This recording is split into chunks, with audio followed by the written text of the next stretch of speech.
Herkese salamlayıram. Sizinlə mən Ələsgər Kabtaləsgər.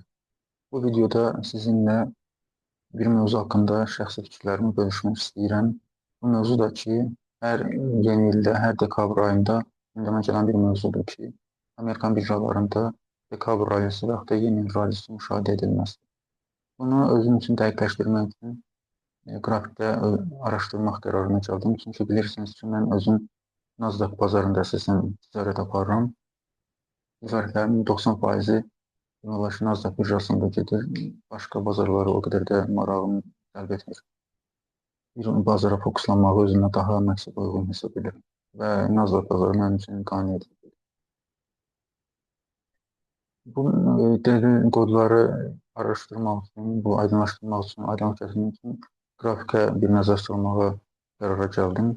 İndi Nasdaqın aylıq qrafik üzərindən bu deyilənlərin nə qədər doğru olduğunu müəyyənləşdirməyə çalışacağım. Bu şəkildə ki, dekabr aylarının şamlarını digər şamlarla müqayisə edib bu rallinin nə qədər doğru olduğunu özüm üçün dəqiqləşdirmiş olacağım. Qrafikə keçirəm, baxaq birlikdə. Deməli, göründüyü kimi Nasdaqın hərəkətliyi əsasən 2018-dən bu yana artmışdır. 2018-ə qədər demək olar ki, ciddi bir volatillik yoxdur. Amma 2018-dən indiyə qədər volatillik artmış durumda olduğuna görə əsasən şamları 2018-dən bu yana dekabr ayları üzərindən müqayisə etmiş olacaq. 2018-in dekabrın şamına baxıram, görürəm ki, qırmızı şamdır. Burada rallidən söhbət gedə bilməz, əksinə geriləmə baş vermişdir. Demək ki, burada ralli söhbəti, boş söhbət çıxıbdır. Sonra dekabr ayının, demək 2009-un dekabr şamına baxıram, görürəm ki, bunda şamın hündürlüyü digər şamlarla müqayisə edildə kəskin fərqlənmir. Normal qiymət öz normal axarı ilə davam edib getmişdir. Sonra 2020-nin dekabr ayına baxıram, görürəm ki, buradakı şam da hündürlüyü digər şamlarla də kəskin fərqlənmir. Normal qiymət artım müşahidə edilmişdir. Yüksəliş vardı, amma bu sırf da demək olar ki, dekabr rallisi deyə bir adlandırmaq məncə məqsədə uyğun deyil. Normal qiymət artımı müşahidə edilmişdir. Sonra gəlirəm 2021-in dekabrın şamına baxıram, görürəm ki, burada qiymət demək olar ki, çox cüzi yüksəlişlə bağlanmışdır dekabrın şamı. Əksinə nə qədər geriləmələrlə müşahidə edilmişdir. Burada da demək olar ki, dekabr rallisindən söhbət edə bilməz, yeni il rallisindən. Əksinə geriləmələr daha çox təşkil edibdir. Sonra baxıram, demək 2022-nin dekabrının şamına baxıram, görürəm ki, burada da əksinə rallidən yenə söhbət edə bilməz, əksinə geriləmə müşahidə edildi. Şam qırmızıdır. Yəni ki, bu eniş müşahidə edilibdir. Burada da ralli söhbəti, boş söhbət olaraq qalıbdır. Sonra 2023-ün demək, 2023-ün dekabr şamına baxıram, görürəm ki, burada nisbətən yüksəliş müşahidə edilsə də, buradakı şam da hündürlüyü belə baxanda digər şamlarla elə də kəskin fərqlilik yaratmır. Bu da normal qiymət axarı kimi davam edib gedir. Burada da elə bir ciddi bir rallidən söhbət edə bilməz. Yəni, bu, mənə görə bu boş söhbət. Sonra yenə gəlirəm 2024-ün dekabr şamına baxıram. Burada da qiymət yüksəlişdən sonra, kəskin bir yüksəlişdən sonra eyni şəkildə bir geriləmə müşahidə edilibdir. Yəni də ümumi şam bağlanışına baxdıqda burada da rallidən söhbət edə bilməz. Əksinə geriləmədən söhbət edə bilər. Sonra onun ardınca da bilirik ki, 2025-in əvvəlindən etibarən Nasdaqda, ümumiyyətlə Amerika bazarlarında ciddi bir geriləmə müşahidə edilir. Bu da Trumpın tarif qərarları ilə bağlı olmuşdur. Hazırda isə 2025-in dekabr ayı yekunlaşmaq üzrədir və şamın hündürlüyünə baxdıqda görürük ki, dekabrın 23-dür, şamın hündürlüyü çox cüzi bir fərq vermiş olur. Yəni ki, əslində burada da dekabr ayı bağlamaq üzrədir, amma ciddi bir rallidən söhbət edə bilməz. Yəni burada da hazırki duruma görə buna ralli demək mümkün deyil. Əksinə yenə geriləmələr, fitillər formalaşmış olur.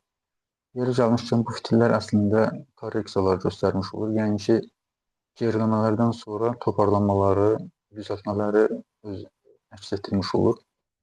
Mən də əsasən texniki analiz üzərinə hərəkət etdiyinə görə, strategiyam texniki strateji olduğuna görə demək olar ki, məni maraqlandıran sadəcə bu korreksiyalardır.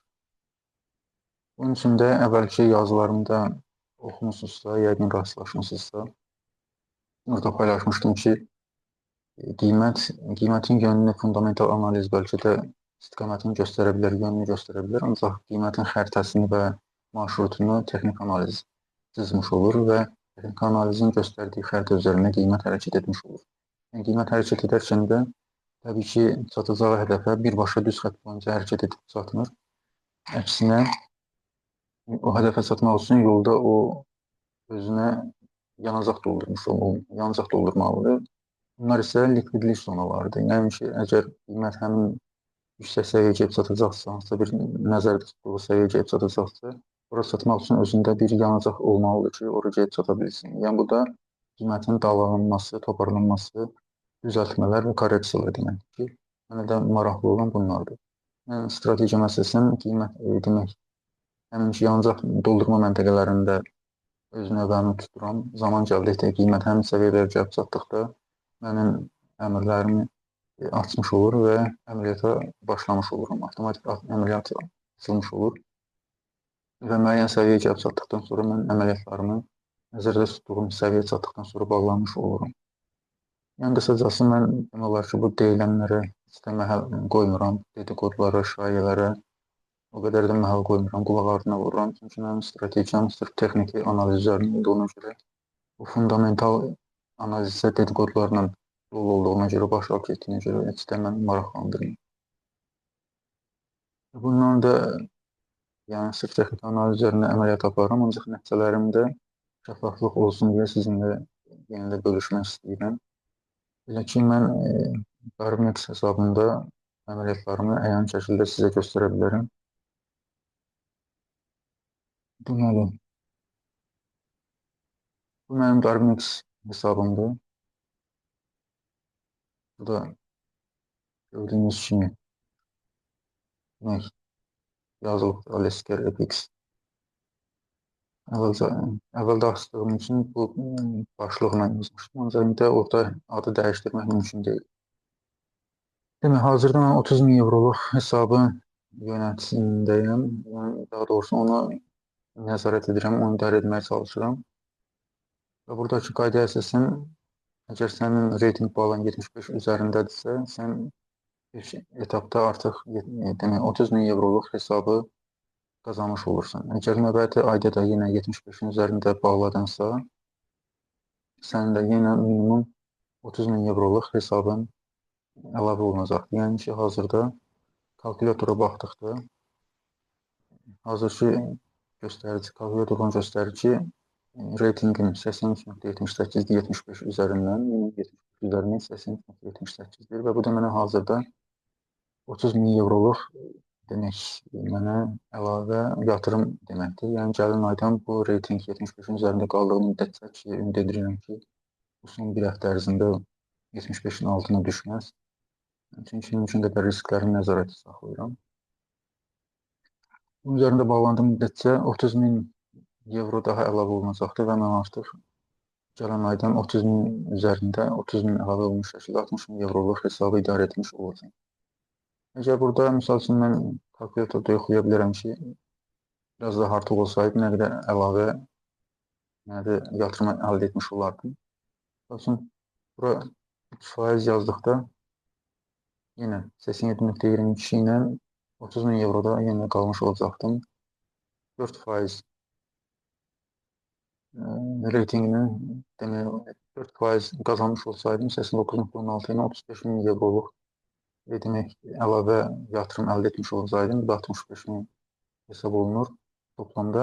Amma hazırda, yəni ki, bu hesabı qorumağım mənim üçün qənaət bəxşdir. Çünki mən billə-billə tədrici inkişafı nəzərə almışam və gələn aydan yenə 60.000 hesab üzərindən bu əməliyyatları aparmış olacaq və artıq qazancım 60.000 üzərindən hesablanmış olacaq. Burada demək, Assets and Time Frames menüsünə gəldikdə görəsiniz ki, mən əsasən əməliyyatlarımı hansı valyutada aparıram? Göründüyü kimi mən əməliyyatlarımın əsasən 91,83%-i Nasdaq birjasında aparılıbdır. Yəni, burada baxdıqda NDX, Nasdaq birjası üzərində aparılıb 91,83%. Digərləri isə cüzi bir USD GPA valyutasında olubdur. Sonra avro dollarda olubdur və qızılda da 2,88 olubdur. Mən əvvəl daha çox qızıla üstünlük verirdim. İndi də ikinci favorim qızıldır. Ancaq məni Nasdaq daha çox cəlb etdiyinə görə, daha çox qane etdiyinə görə artıq da yerlərini o qədər də meyil etmirəm. Çalışıram ki, hətta bu 91,83%-i daha da artıram. Yəni 95% və s. artıram. Yəni, bunlar da çox az olar ki, əməliyyat açım. Yəni, bir neçə əməliyyat açmışam, artıq da ondan sonra əməliyyat açı bilmirəm. Əsas Nasdaq üzərindən ticarət aparıram. Mənim üçün bir sahəyə fokuslanmaq daha məqsədə uyğundur. Yəni, axır əvvəl qazanacağımız avrodur, dollardır. Buna istəyir 5-10 dənə cütlükdə olsun, istəyir bir cütlükdə olsun. Axır əvvəl qazanacağımız yəni avro dollardır. Onu yəni, paylamağın mənim üçün o qədər də əhəmiyyəti yoxdur. Əksinə, bir qrafikə, bir sahəyə fokuslanmaq mənə daha rahat gəlmiş olur. Və mən də Nasdaq birjasını özüm üçün daha cəlb edici hesab edirəm. Ümid edirəm ki, gələcək il sizin üçün də, mənim üçün də uğurlu keçər və qazanclarımız kifayət qədər olar. Hamımıza gələcək yeni ildə uğurlar arzulayıram. Daşıyan yeni ilinizi və həmrəylikliyinizi təbrik edirəm. Uğurlar hamımıza.